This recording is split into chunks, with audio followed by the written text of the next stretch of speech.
Hello po mga ka-viral and welcome back again to this YouTube channel. Latest update na naman tayo ngayon. Kabi-kabila, ang mga malalaking isyu ang mga nangyayari ngayon sa ating bansa. Mga pangyayaring inaasahan at mga pangyayaring ginulantang ang taong bayan.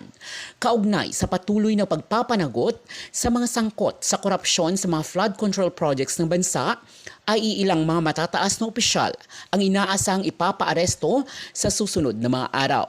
Ito ay pagkatapos na unang inaresto ng mga otoridad sa bisa ng arrest warrant ng Sandigan Bayan si dating Senador Bong Revilla hinggil sa mga kasong graft, malversation of public funds through falsification of public documents kung saan walang ibinigay na piyansa dito. Kasalukuyang nakakulong sa Quezon City Jail sa Payatas si Revilla. Humiling ang kampo nito na kung maaari ay sa PNP Custodial Facility siya ikulong, subalit hindi ito pinagbigyan ng DILG at BJMP. Hindi rin maaaring makagamit ng cellphone si Revilla sa kulungan.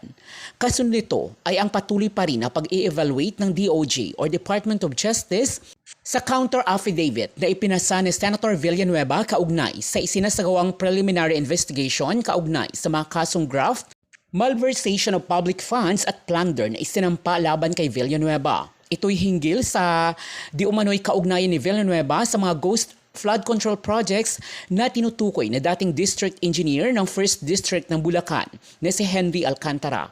Inaasahang irerekomenda ng DOJ sa Office of the Ombudsman ang reklamo at kung makitaan ng probable cause at saka iaakyat sa Sandigan Bayan ang kaso at doon na maglalabas ang Sandigan Bayan ng arrest warrant.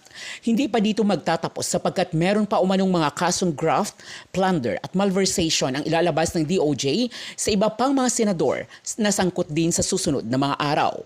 Kung kaya ay kabadong-kabado na sa ngayon si Senator Jinggoy at Senator Chis Escudero dahil mukhang hindi pa rin sila ligtas.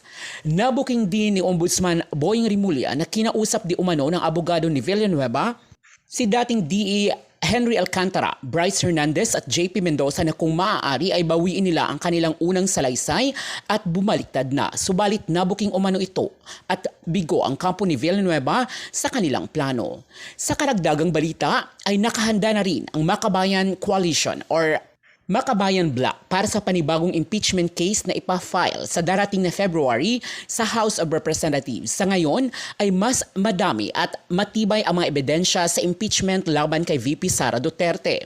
Ngayong February ay mag-i-expire ang 1-year bond ng unang impeachment na i-file noong 20th Congress kung kaya ay pwede na umanong magpasa ulit ng panibagong impeachment. Nangangailangan pa rin ng 1/3 ng boto mula sa plenary ang nasabing impeachment pero bago ito ay dadaan muna sa Justice Committee ng Kamara ang impeachment. Saka dadalhin sa plenary upang doon pagbubutuhan. Saka dadaan sa House Secretary General at House Speaker upang formal na ipasa sa impeachment court or Senado. Mukhang aaksyonan kaagad ito ng Senado. Hindi katulad noong nangyari noong 20th Congress sa pangunguna ni dating SP Chis Escudero na hindi sinunod ang constitutional mandate na forthwith. Ngayong si SP Soto na ang Senate President at ang majority ng mga senators ay panig kay Soto at sa administrasyon ay tila mapapabilis ang pagpapa-impeach kay VP Sara Duterte. Magandang araw mga kabunyog mga kababayan. Welcome po sa isa na namang episode ng ating talakayan. Dahil napakaraming issues ngayon kahit late na ng gabi, talakayin pa rin natin to. Magandang balita ito mga kabunyog mga kababayan. Kinumpirma ng Makabayan Bloc. Kinumpirma ng Makabayan Bloc. Ito, Makabayan Coalition confirmed they will file a fresh impeachment complaint against Vice President Sara Duterte this February once the 1-year ban expires. So yan mga kabunyog So kumpirmado po ang sinabi po ng Makabayan Coalition o Makabayan Bloc, magpa-file sila. 100% po yan. Magpa-file sila ng impeachment laban kay Sara Duterte. So yan na po mga kabunyog. Kaya yung mga nagtatanong, paano yan? Magkakaroon ba ng impeachment kay Sara? Oo, ipafile pa rin. Kaya magkakaroon ng impeachment kay Sara Duterte. At sa totoo lang, sa pagitan ng impeachment kay PBBM at ito kay Sara, Mas grabe ang ano. Talagang malinaw ang mga ebidensya dito kay Sara Duterte. Ang mga ebidensya, testigo dito, grabe. Hmm?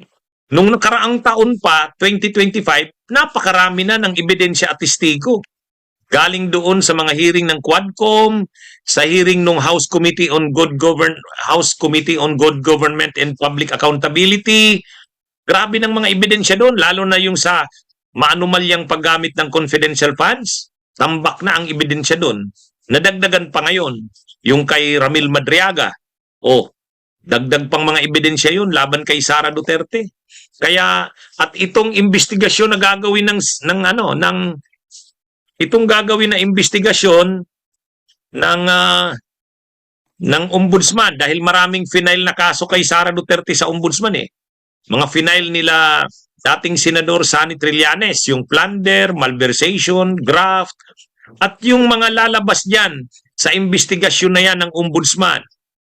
Yung mga lalabas diyan ng mga ebidensya, madadagdag pa yan sa mga ebidensyang magagamit sa impeachment ni Sara. Kaya sa totoo lang, medyo itong impeachment ni Sara, mas nadagdagan pa nga ng mga grounds, mas nadagdagan pa nga ng mga ebidensya at testigo. Doon sa dati, napakarami ng testigo doon. Ebidensya, yung impeachment noong 2025, ngayon, gagamitin pa rin naman yung mga ebidensya at testigo na yon at dadagdagan pa. Ngayon, makakuha kaya ng boto ng mga kongresista kasi kailangan 1/3 ng boto yan. Unang-una, makalusot kaya sa Justice Committee kung magpa-file ng impeachment kay Sara, sigurado tayo makakalusot yan. Pag nakalusot sa Justice Committee, dadalhin na yan sa plenary. Butuhan naman kaya sa plenary. Ako naniniwala ako, makukuha ang 1/3 niyan. Makukuha ang 1/3 niyan. Kaya lang, talaga namang pipressurein ng kampo ni Sara ang mga kongresista. Pipressurein yan. Ngayon pa nga lang, may mga kinakausap na eh. Ang isa talaga dito na ang isa dito na ginagawa na style ng kampo ni Sara, yung mga kongresista, lalo na yung mga iniimbestigahan sa anomalya sa flood control, inatakot nila eh. Di ba kayo, iniimbestigahan kayo sa anomalya sa flood control, o bakit nyo susuportahan ng impeachment laban sa akin? Kumbaga, gagapangin nila yan. Bakit nyo susuportahan ng impeachment laban kay Sara? Pag naging presidente si Sara, makakaligtas kayo, makakalibre na kayo dyan. Hindi na kayo iimbestigahan. Kaya yung mga kongresista na may mga nakapending na investigasyon, susuportahan nila si Sara Duterte na wag itong ma-impeach. Yan yung medyo usapin diyan ngayon, mga kabunyog sa Kamara. Pangalawa, mayroon pang mga kongresista na hindi pa iniimbestigahan, natatakot din. Paano kung kami ay na rin, maimbestigahan na rin na kami pala'y isangkot diyan. Kaya kumbaga, ang ipinapanakot ng mga kampi kay Sara doon sa mga ibang kongresista na, di ba iniimbestigahan kayo tungkol sa flood control? Pag nanalo si Sara, ititigil yung investigasyon sa inyo, makakalibre na kayo. Yun namang mga natatakot na baka din sila imbestigahan. Pag nanalo si Sara sa 2028, hindi na kayo iimbestigahan.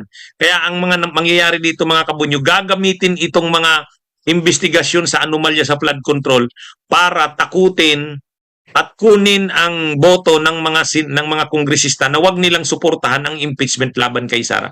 Wala ito noon. Noong kasi wala naman itong mga investigasyon sa flood control. Pero naniniwala din naman tayo, kahit ganun pa ang gawin na pananakot ng kampo ni Sara sa mga kongresista, sa tingin ko makukuha pa rin yung 1/3. 104 lang naman yan. Hindi na makukuha yung dati na 260. Mabigat na yon, mahirap na yon. Pero yung 104, kaya yan. Lalo na pag tayong mamamayang Pilipino ay sige lang sa ating pagsuporta dyan sa impeachment laban kay Sara. Kaya pag nakalusot na yan sa Kamara, madali na yan madala sa Senado. Ang sabi ng Senado ni Senate President Tito Soto, pag nakarating sa Senado, trial shall proceed forthwith, hindi tulad ng ginawa ni Chis Escudero. At maraming mga senador ang susuporta na para makonvict si Sara. Mas marami ngayon kaysa noon. Noong last year, hindi pa nakakasigurado kung nagsimula yung trial, kung i-convict ba nila si Sara. Kasi marami pa noon pro Sara Pero ngayon marami sa kanila nabawas. At marami sa kanila may mga problema. Si Batob, kukulong na yan sa ICC, mababawas na yan. Ha? Sila, yung mga iba dyan, may mga kaso sa anomalya sa flood control. Ha? Mamumroblema na rin yan. Hindi na yan magagamit ni Sara. Kaya, yan mga kabunyog, mga kababayan. So, ang maganda dito, nag-confirm ang Makabayan Black, magpa-file sila ng impeachment laban kay Sara simula matapos ang February 6. Ha? Mga kabunyog, February 6, 2026. Yan kasi yung after ng February 6, 2026, wala na yung one-year ban. Wala na yon. Ha? Kasi February 6, pwede nang mag-file ng panibagong impeachment complaint. Pero malay din natin, mga kabunyog, bago February 6 maglabas ng desisyon ang Korte Suprema doon sa motion for reconsideration. At kung ang maging desisyon ng Korte Suprema sa motion for reconsideration ay pabor na ituloy ang impeachment ni Sara, kahit wag nang mag-file ng panibagong impeachment, bubuhayin na ngayon yung naka-archive na impeachment nung nakaraang taon. Kaya may pag-asa pa na sana naman maliwanagan ng Korte Suprema yung binasura nilang impeachment ay ma-revive.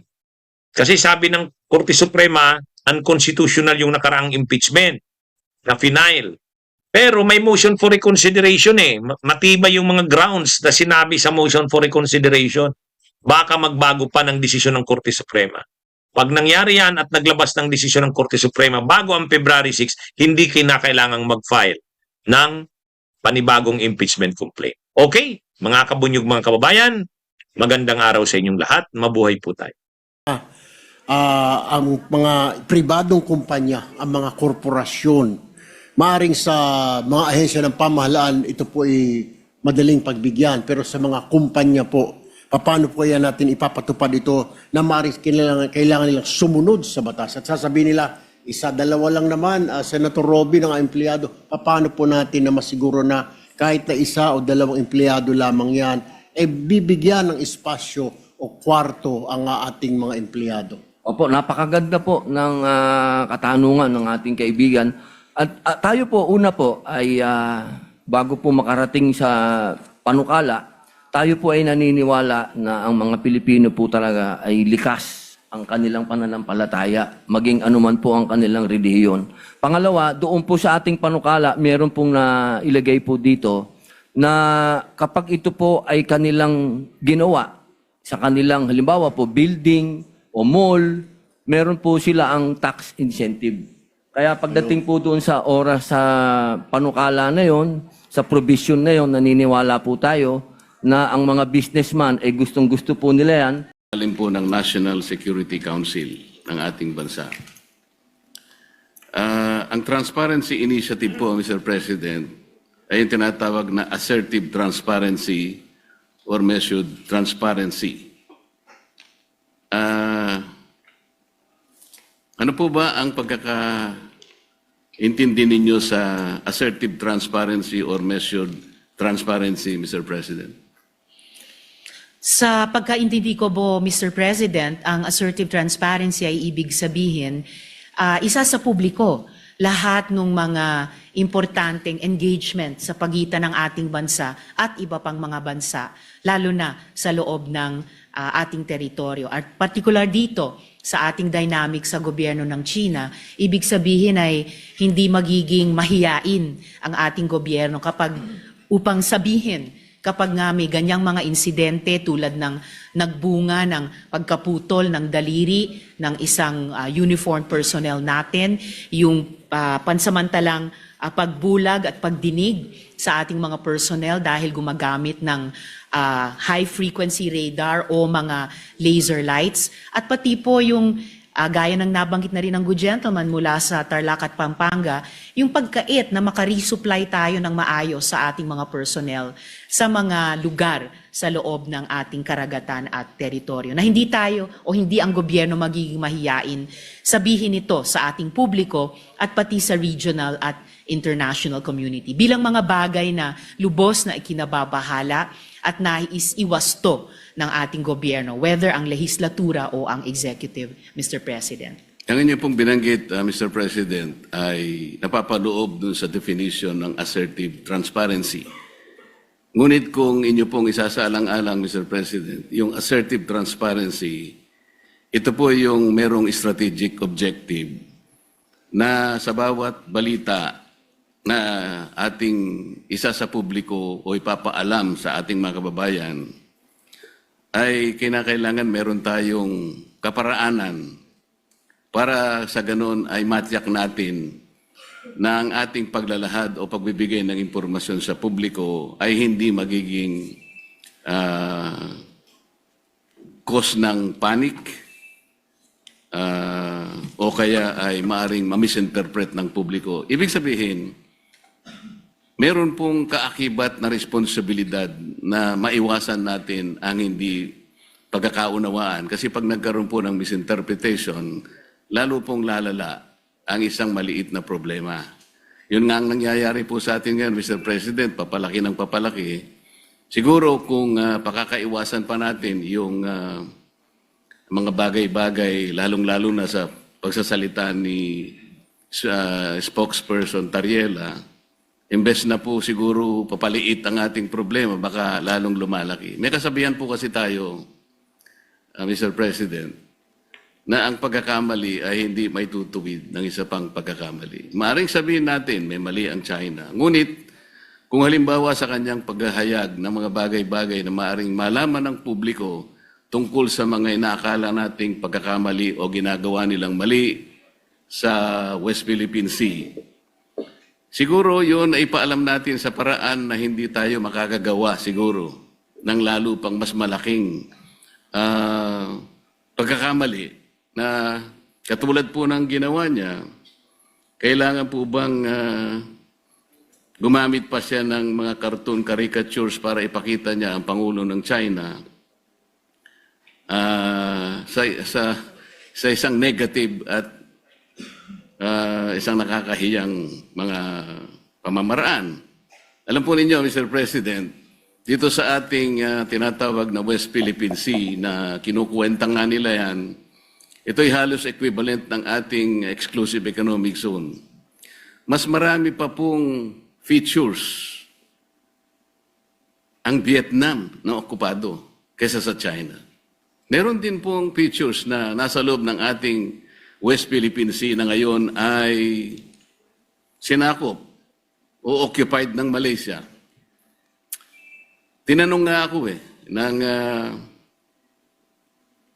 Chinese ambassador, sana man lang o kaya gusto naming mangyari kung paano nyo pinakikitunguhan naman ang Vietnam sapagkat claimant din naman sila, pare-pareho tayong claimant. Sana hindi naman yung paraan na parang kami masyado naman kaming kontrabida. Yung Malaysia, nandun din naman. Pagpupunta rin naman yung barko ninyo doon, tinataboy din naman kayo. Totoo naman po yun, Mr. President. So, sa ganito pong mga sitwasyon, kaya ko po naitanong kanina, Mr. President, kung si Ginong Tariela ang pinaka-spokesperson ng ating bansa, kung pinag-uusapan ay foreign relations. Kasi po, ito po, sa sarili po niyang statement, doon sa kanyang panel discussion organized by Strat-based ADR Institute, ganito po yung sinasabi nila, Mr. President. Not every event in the West Philippine Sea is openly released to the public.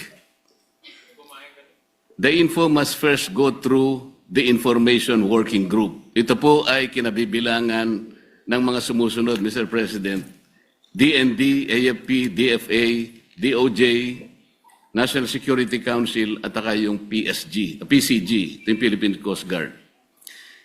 Ito po yung National Task Force sa West Philippine Sea. Kapag ka po yung IWG, ito po yung ay na-process na po yung information at nagkaroon ng desisyon na i-release, tsaka lamang po i-release. Ibig sabihin po nito, talagang pinakaiingatan din natin na kahit paano ay makagawa tayo ng diplomatic kings or whatever. Ganun po dapat sana ang magpakaingat sana sila. Lalong-lalo na nga po ay meron na nga tayong problema. Karaniwan po kasi sa mga bansa na merong ganitong disputes, kagaya po ng sinasaad po ng ating Book 4, Title 2, Chapter 1 ng ating Executive Order 292, Mr. President. Ito po yung tinatawag nating Administrative Code of the Philippines. Pagka pinag-uusapan po ay foreign relations talaga, ay ang Department of Foreign Affairs ang dapat po sana ang opisyal na magpapaliwanag o magko-convey ng ganong klaseng pagpapaliwanag o anumang gustong i-convey sa ating mga karatig bansa. Ginoong Pangulo, masasabi po ba natin na si Ginoong Tariela ay nakikipag-coordinate sa bawat salitang bibitawan niya sa publiko, lalong-lalo na yung sinasabi niya na kailangan informahan ng public? Kiniklear po niya kaya ito sa Department of Foreign Affairs, gayong ito ang official organ ng ating pamahalaan. Para sa ganun ay maiwasan po natin ang lalo pang pagkakamali.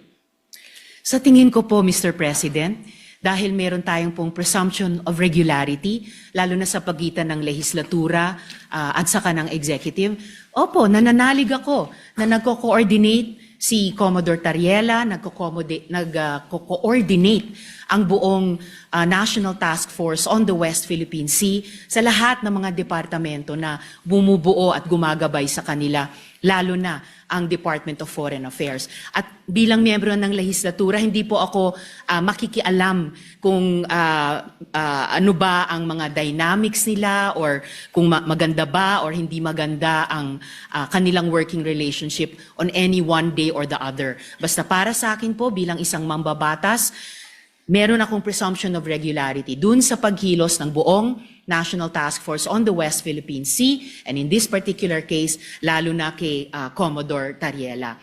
And i-shift po natin o lakihan po natin yung magnifying glass na meron po tayo ngayon. Ang problema po ay hindi kay Commodore Tariela. Ang problema talaga ay sa kondukta ng Chinese government sa kasalukuyang dynamics. Kung sumasakit ang loob nila dahil ayon sa kanila masyado naman silang kontrabida, I'm sorry, in this particular case, sila talaga ang pinaka-kontrabida. Hindi po nila pwedeng sabihin na mas marami namang ino-occupy ang Vietnam, may mga kasalanan din ng Malaysia. Opo, alam natin may iba't ibang claimant country sa buong South China Sea at yung iba ay kumbaga karibal din natin sa mga claims natin bilang Pilipinas. Pero hindi naman ina-attack ng Vietnamese Navy ang Navy at Coast Guard natin. Hindi naman dinedenay ng Malaysia ang mga mangingisdang Pilipino makapangisda sa sarili po nating karagatan. At I beg to disagree, Mr. President, with all due respect sa Ginoo mula sa Pampanga at Tarlac. Ang pinag-uusapan po natin at ang pinagmumulan nitong mga malalim na pagkabahala natin, hindi po ito maliit na problema.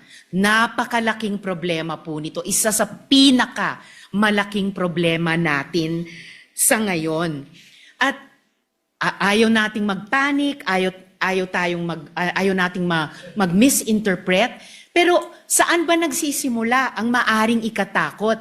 Saan ba nagsisimula ang hindi lang maaring, kundi nagigit talagang pagmumulan ng hindi pagkakaintindi? Yun po, in largest part, dahil sa kondukta ng Chinese government laban sa atin, lalo na sa karagatan, at ngayon, gaya po ng nabanggit ko kanina, pati na po sa internet, na kumbaga, sila nga ay nagiging problematic sa atin. Gusto man natin pareho na lutasin ito, pero bukod sa ginagawa nila sa atin sa ating laot, sa Navy, Coast Guard, mga mangingisda, sa ating buong sambayanan, gusto pa nila patahimikin kapag may mga pinuno ng gobyerno sa executive man o dito po sa legislature na magrereklamo. Ang tawag ko po dyan, Mr. President, sa ugali ng Chinese government, gaslighting. Sila na nga ang gumagawa ng mali, mamasamain pa nila kapag pinuna ng ating panig, ng ating gobyerno, tayo pa ang may kasalanan at sila pa ngayon ang biktima. Classic gaslighting behavior po yun. Napaka negative na psychology yan kung sa individual na tao po or kung sa interpersonal na mga relasyon. And dapat wag gagawin yan, wag gagamitin yung ganyang cheap tactic nila, lalo na po sa foreign relations. Lalo na kung totoong gusto nilang lutasin natin ng maayos ang hindi maliit, kundi napakalaking problema nito, Mr. President. Mr. President, sa tanong ko po kanina kung ikinukonsulta ni Ginoong Tariela sa DFA ang kanyang mga ginagawa at pagpapahayag sa publiko, at ang sinagot po ay siguro naman po, maaari sapagkat yung pong presumption of regularity. Alam po ninyo, nakausap ko ang mismo ang Secretary of the Department of Foreign Affairs. Hindi po siya nakikipagkonsulta. Sa totoo lang, sa tansya ko po, nung nag-uusap kami, ayaw din po ng DFA yung ginagawa ni Ginoong Tariela. Nahihirapan nga po sila. Yun ang pagkakasabi sa akin.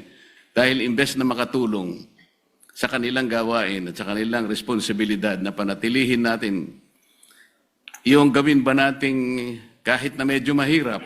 Ang sabi ko nga sa Chinese Ambassador, Mr. President, alam kong mahirap ang kalagayan natin. Pero kung papayag ka na ikaw baka ako naniniwala na pwede tayo magsimula na ang lahat ng isipin natin, lahat ng gawin natin ay mga bagay na pwede natin pagkaintindihan. Pwede tayong magkasundo. Doon tayo mauna. Iyon ba naniniwala ka?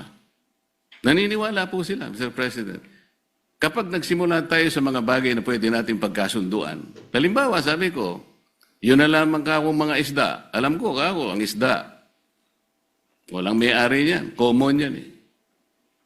Yan pwede nating pag-umpisahan sa pamagitan ng traditional fishing rights. Sapagkat yung prinsipyo niyan, sabi kong ganyan, although it is covered by international law, hindi ka ako pinag-uusapan dyan ng teritoryo. Kasi kapag ka ang pag-uusapan, napunta na sa teritoryo, problematic na eh. Pero pag-usapan muna natin ang mga isda. Sabi ko sa kanya, Mr. President, nagawa ninyo sa Vietnam, nagkaroon kayo ng gulo dyan. Pero bakit nyo nagawa? Nagkaroon kayo ng agreement na partisyon nyo ang isang sukat ng karagatan doon sa Tonkin Gulf sa Vietnam. Nakagawa rin kayo ng ganyang klaseng pag-uusap at kontrata sa pagitan ng inyong bansa at ng Vietnam. Tungkol sa isda rin. At kahit maigting ang labanan ninyo sa pagitan ng, ng Japan at ang bansa ninyo, nagawa nyo rin sa Japan. Ibig ko sabihin, meron tatlong pangyayari dito sa panig ng ating mundo na nagawa nating ayusin kahit isda lang ang pinag-umpisahan natin. Hindi ba natin pwedeng gawin dito sa ating bansa? Sabi niya, pwede. Kaya lang, pakaiwasan naman natin itong ganito kasi, sabi niya. Kami naman nakahanda naman kami. At alam ko, Mr. President, nabasa ko sa dyaryo kaninang umaga, 17 yata sa ating mga fishermen ang kanilang sinalba. Mga bagay na pwede naman nating pasalamatan din sila. Kasi po kung ako po, ayoko din ang ginagawa nila. At sinabi ko rin naman sa kanya ng harapan. Bilang Pilipino, sabi ko, masakit naman ka kung makita ko yung aming mga mangisda na talagang kinakanyon yun ng tubig. Naintindihan naman namin yun, sabi niya. Kaya ang gusto namin, makagawa tayo ng mapag-umpisahan natin. Ngayon, kung halimbawa si Commodore Tariela, habang nag-uusap tayo, nagpapakita ng ganitong mga memes at saka yung mga caricatures na negatibo, Mr. President, hindi po nakakatulong eh. So ano po ba yung ating moving forward? Wala na ba tayong gagawin kundi puro patutsadahan na lang? Hindi po makakabuti sa pagitan ng dalawang bansa natin. Kaya lang naman po ako tumayo para imungkahi ang ilang bagay-bagay sana na makakatulong. Maaring mahirap po sa umpisa. Ang imumungkahi ko nga po sana, Mr. President, kung meron po tayong panahon sa ating mga committee hearings, imbitahan po natin ang Coast Guard, ang Department of Foreign Affairs, at kung sino po ang may kinalaman dito sa West Philippine Sea, o kung tawagin po natin ay Exclusive Economic Zone, sa pagitan ng napaloob po sa South China Sea. Para po yung komplikasyon po dito na napakarami, kasi yung batas po natin at yung ating administrative issuance na nangyari sa mga nakarang araw at yung mga ginawa nating batas kamakailan lang, hindi ko nagkakamali 2024, hindi po consistent talaga eh. Lilitaw po meron tayong mga bansa, meron po tayong mga features na inoccupy natin. Labas po sa ating exclusive economic zone. Ipakikita po natin yun. Kasi kung wala tayong masusing pag-aaral, nababanggit ko nga po kung minsan, Mr. President, hanggang ngayon,